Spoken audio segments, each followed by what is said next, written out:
Beverly Hills Beast Machines වෙත ඔබ සියලු දෙනාම සාදරයෙන් පිළිගන්නවා. ඉතින් අදත් අපි අරන් ඇවිල්ලා තියෙන්නේ Hero Hunk bike එකේ කොටසක් ගැන පැහැදිලි කිරීමක් කරන්න. ඉතින් මගේ අතේ තියෙනවා headlight bracket එක. Hunk එකේ headlight bracket එක. දැන් bracket එක කිව්වම කට්ටියට පැටලෙනවා. මේකේ කැලි ගොඩක් එනවා. ඔව් ඇත්ත. මොකද දැන් headlight එක ඉස්සරහින් පේනකොට ඒකට උඩින් frame එකක් එනවා.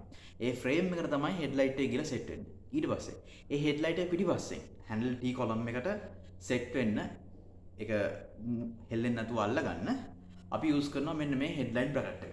ඉතින් මේ හෙඩ්ලයිට් බ්‍රැකට් එකත් කට්ටිය සමහරවිට රීකන්ඩිෂන් ගන්න බලන නමුත් ගොඩක් කට්ටිය අමාරු වෙන්න වෙලාවක් තියෙනවා. මොකද මේක රීකන්ඩිෂන් තිනකොට සමහරවිට මැද කැලේ ටික නැහැ.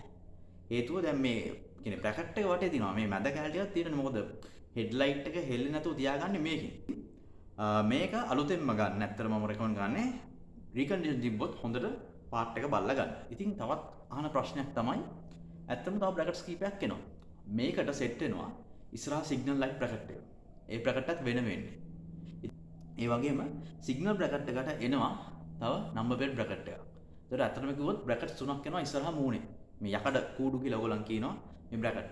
ඉතින් ඇත්තටම කිව්වොත් සිග්නල් බ්‍රැකට් එකයි නම්බර් බ්‍රැකට් එකයි ගොඩක් දුරට අඩුයි. ගන්න අඩුයි. නමුත් අපි WhatsApp මාර්ගයට 077 999 පණිවිඩයක් යොමු කරලා තියෙන අපි චෙක් කරලා අපි පණිවිඩයක් දෙන්න අපිට ගෙනන්න පුළුවන් වුණා.